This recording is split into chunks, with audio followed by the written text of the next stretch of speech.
He has more videos than subscribers. He's one of the few on here without a PayPal. This isn't work. He's simply here to entertain. 11 years in a row. It's the Paul Michael DB show. Batman Returns is the first sequel in the Batman franchise, as there was never a sequel to the 1966 classic Batman, the spin off from the Adam West television series.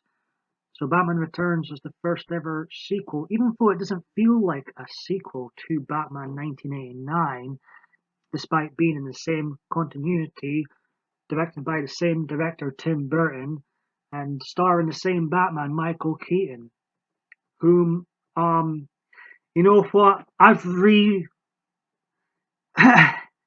getting too excited. I have fallen in love with this film. I'll just spoil it. I'll just spoil this review. I've fallen in love with this film again. 2012, I gave this film a 6 out of 10. Despite growing up, this was my favorite Batman film before the Nolan trilogy came out. I gave it a 6 out of 10 in 2012. Why did I get? I don't understand. This film, I just rewatched it. Perhaps it's because I've got more of an open mind these days and don't really care if things aren't set in the normal world in brackets.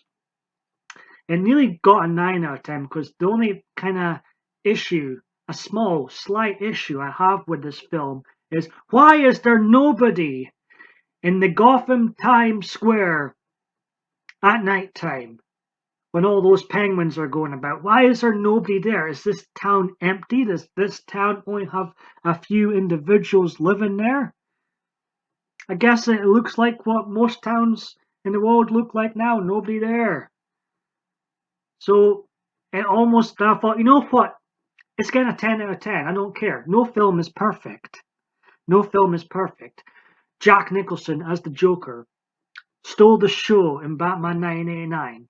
What did Batman Returns do to beat that?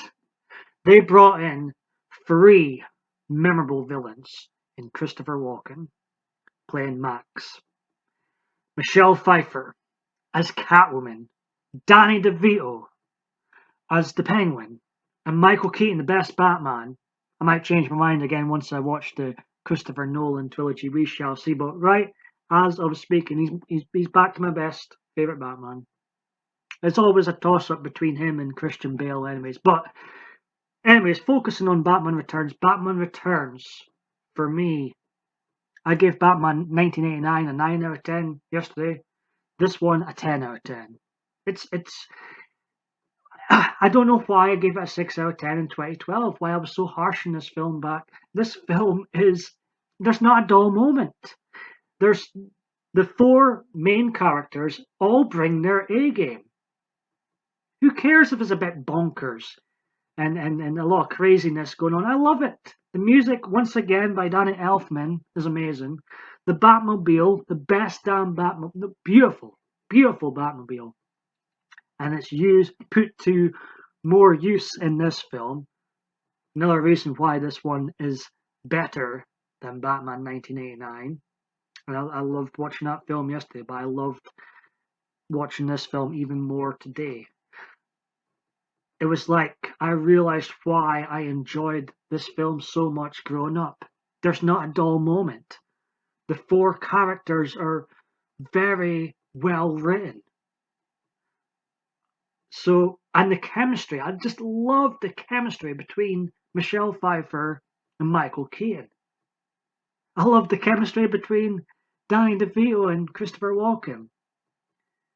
So in this audio video of mine, while I'm rewatching the Batmans again, the Batmans that I don't own the DC Extended Universe Batman film appearances, so I probably won't review them as I obviously don't like them since I don't own them.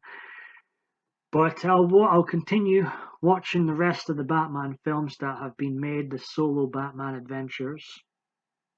Also, I done a little Google search on Batman Returns just to see what came up, and I'm aware that there's going to be a new Batman film directed by Matt Reeves next year.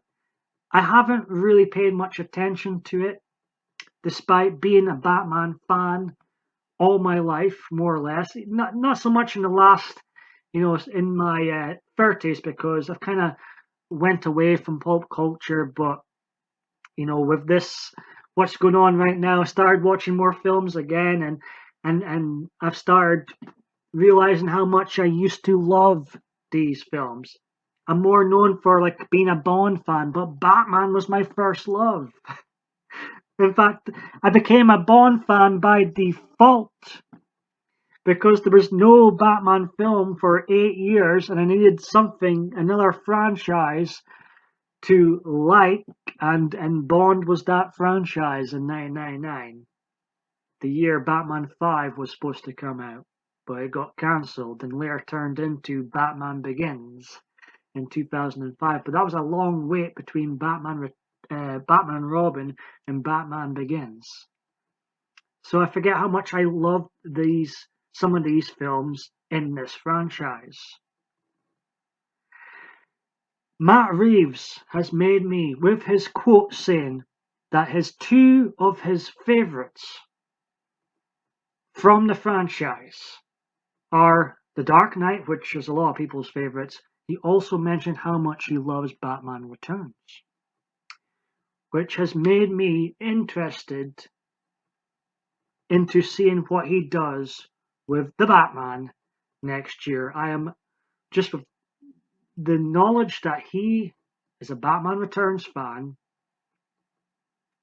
I am now interested in the Batman movie. So 10 out of 10 for Batman Returns. In my current re-rankings, it stands as follows. In third place, Batman 1966, 6 out of 10. Second place, Batman 1989 with a 9 out of 10. And first place, Batman Returns with a 10 out of 10. I rated Adam West, I gave him an 8 out of 10 for his performance in Batman 1966. I gave Michael Keaton a 10 out of 10 score in Batman 1989. I'd give Michael Keaton once again a 10 out of 10 score, but I do think he was in more scenes in Batman 1989, so the best Michael Keaton Batman version is still in Batman 1989, but that can be forgiven because the characters that get the screen time really brought their A game. And this 10 out of 10 speaks for itself. One of the best films ever made. Not sure why I didn't think it was so good in 2012, but in 2020, with an open mind, more open than ever, I fell in love with this film again.